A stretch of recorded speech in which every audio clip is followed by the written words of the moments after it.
श्रीमान् वेङ्कटनाथार्य कवितार्किकेसरी वेदान्ताचार्यवर्यो मे सन्निधत्तां सदाग्रे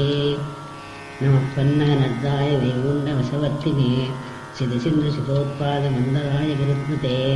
नमः पन्नगनर्दाय वैकुण्ठवशवर्तिने सिद्धसिन्धुशितोत्पादमन्दराय गुरुकृते गरुडमखिलवेदनीडातिरूढं निषत्क्रीडमुत्कण्ठिताकुण्ठवैकुण्ठपीठे स्कन्दपीठे स्वनिदागतिप्रीतरुद्रासकीर्त तनोगो गाढोपगूढस्फुरस्कन्दगौराद वेदव्यदावेपमानविश्वाल्पाकल्पविश्वार्यमान स्फटावाटिका रत्नोदिशरारादिनीरादितं कान्तिकल्लोलिनीरादितं जयगरुडसुपर्णदर्वीकराहार देवादिपाहार हारिन्द्रियोकस्फदीक्षितदम्बोडिधाराकिनाकल्पकल्पान्दवादूद कल्पोदयानल्पधीरायिदोच्यचमत्कारित्रद्विजारोग निर्धारितोत्कर्षसङ्कर्षणात्मन् गरुत्मन् मनुत्वञ्जगाधीश सत्यादिमूर्ते नकस्य समस्ते नमस्ते पुनस्ते नमः नम इदमजगत्पर्याय पर्याय निर्यादवक्षास्विलास्पालमुद्वेद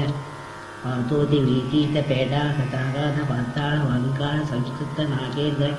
पीडाश्विनिवा भास्करनकश्रेणये चण्डतुण्डाय नृत्यभुजङ्गभ्रुवे वज्रिणेदमुष्टाय दम्यमध्यात्मविद्या विधेया विधेया भवद्दास्यमापादयेत प्रियदास्य मे मनुरनिगतमक्षिवक्रस्पुरस्तारकस्तावक चित्रभानुप्रयासेकरस्पायतामुन्नस्त्रिभर्गावर्ग श्रीवर्गावप्रसूति परमयोमनामं बलद्वेषदर्पजलद्वालकल्य प्रतिज्ञावदेर्न स्थिरां तत्त्वबुद्धिं परान् भक्तिदें जगन्मूलगन्धे मुकुन्दे महान्तदोद्धिं मदीतामुदाकां महीनां अहीनां तक चक्षुक्षगणचरणो नरपटिपाटी नलिय कुम्भकर्णः विष्णुरथदण्डकोऽयं विकटदैवक्षवाहिनीव्यूहं विचित्रचित्तिदत्सोऽयं वेङ्कटेशविभस्थितः गरुडध्वजदोषाय गीतो गरुडदण्डकः नरकरिपाटी नवीनकुम्भगणः विष्णुरथदण्डकोऽयं विकटदैवक्षवाहिनीव्यूहं विचित्रचित्तिदत्सोऽयं वेङ्कटेशविभस्थितः